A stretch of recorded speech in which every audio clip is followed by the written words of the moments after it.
자, 신축년 설맞이 스튜디오에서 시작을 해보겠습니다. 저희가 지금 이제 새롭게 장만한 스튜디오, 관광공사에 있는 스튜디오에서 올해 눈길 끌 신차 베스트 3. 국내 신차 시장의 특징은 일단 독점 현상이 너무 가속화돼서, 글쎄 말이에요.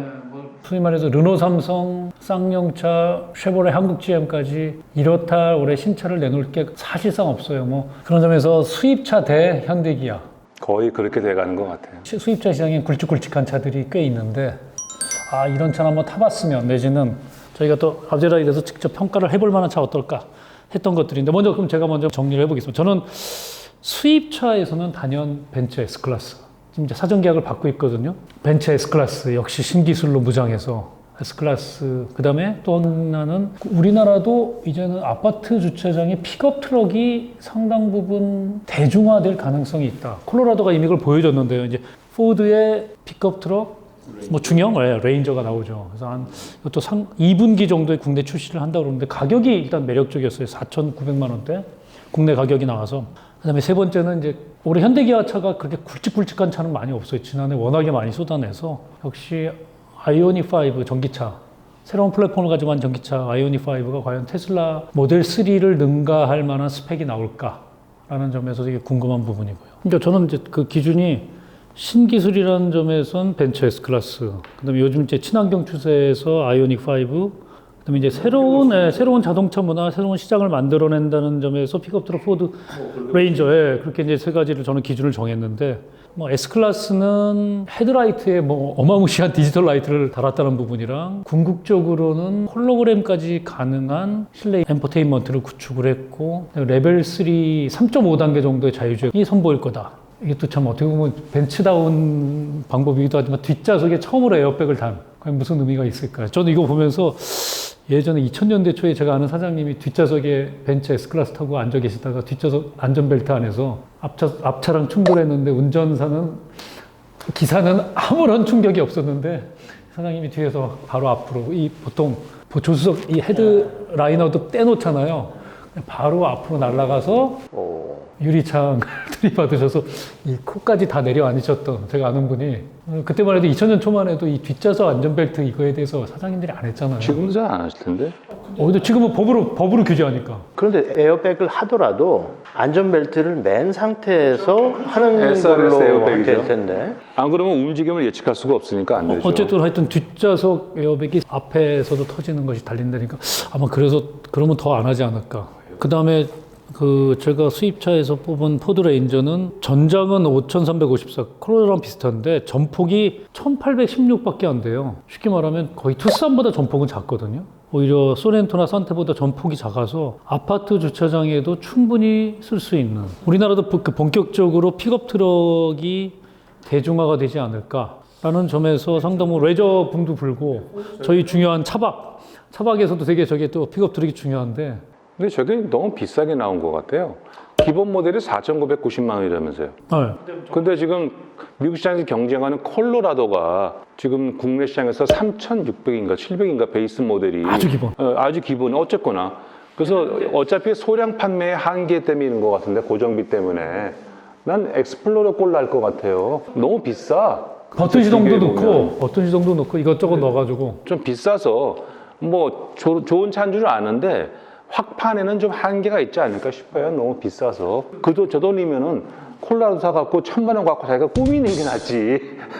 그죠? 콜로라도도 다 4,000만 원 넘어가는 게 팔려요. 4,500만 원 정도? 어차피 하여튼 더 비싸게 나왔어요. 그냥 디자인으로 봤었을 때는, 뭐 제가 직접 보질 않아서 잘 모르겠지만, 그냥 이미지로 봤었을 때는 그 쉐비 콜로라도보다 훨씬 좀 터프해 보이고. 저거는 이제 터프한 모델, 랩터. 이제 오프로드용, 온라인용도 있잖아요. 그게 랩터는 6천만 원대. 랩터는 이건 오프라인용이고, 온라인용이 근데 올터레인이라고 아마 있어요. 우리나라에서 랩터가 더 잘 팔리지 않을까. 뭔가 뽀다고. 그보다고.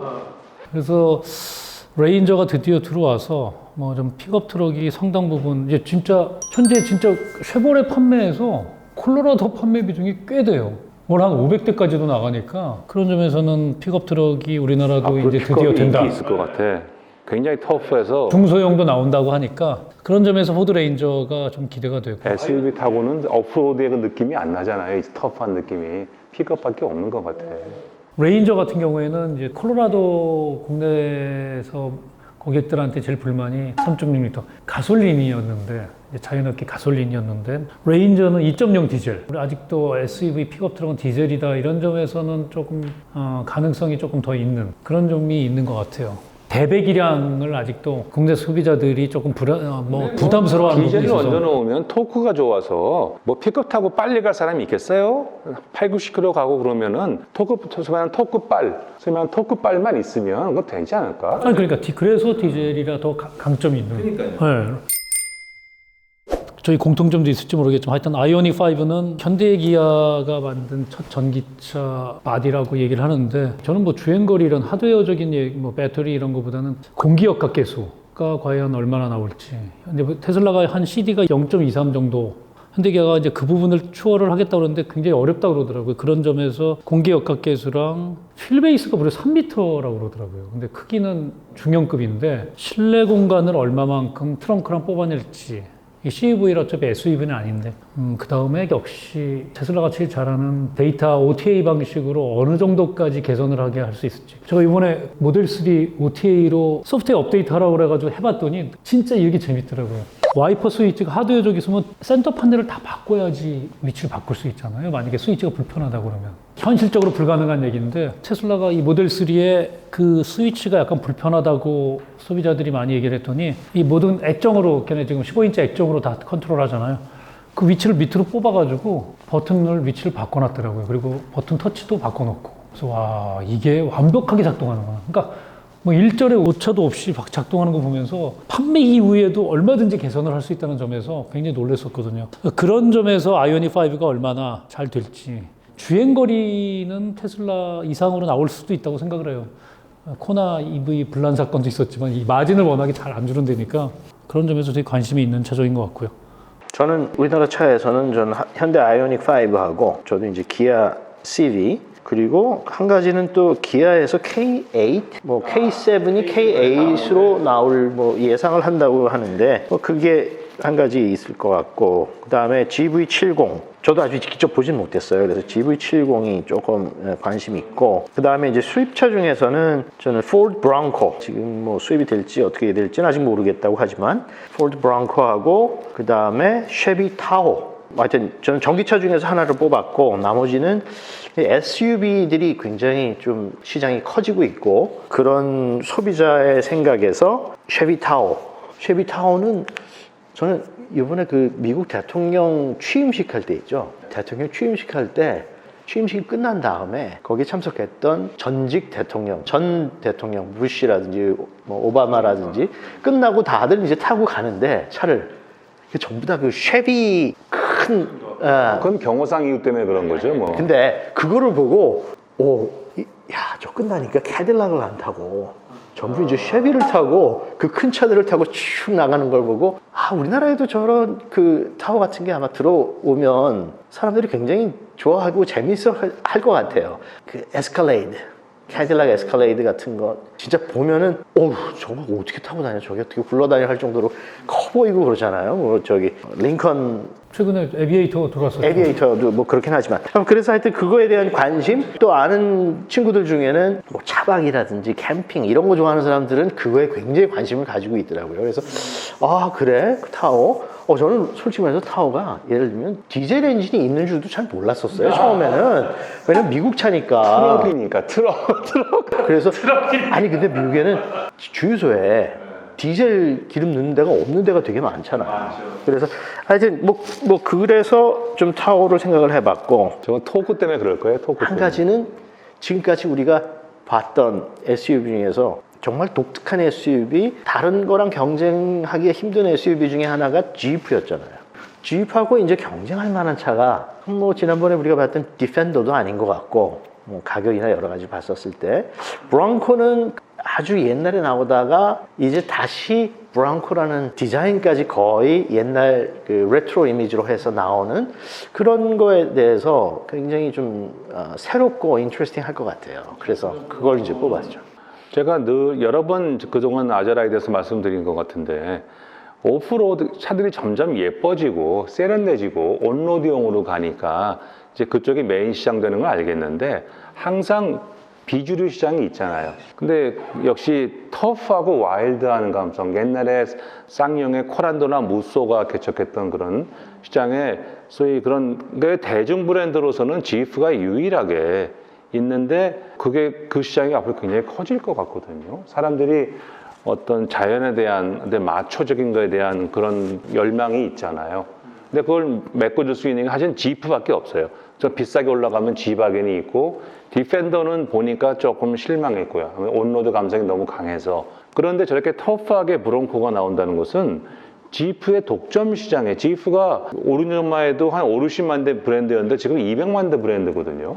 그러니까 오프로드에서 굉장히 성장을 한 거죠. 그러니까 향후 저 시장은 굉장히 더 앞으로도 자율주행이 되고 뭐 그러면 차는 점점 더 재미없어지고 심심해지고 타서 그냥 운전을 즐기는 게 아니라 타서 검색하고 영화 보고 그러면 나는 이제 차에 앉아 있는지 뭐 라운지 체어에 앉아 있는지 이제 별 관심이 없는 거예요.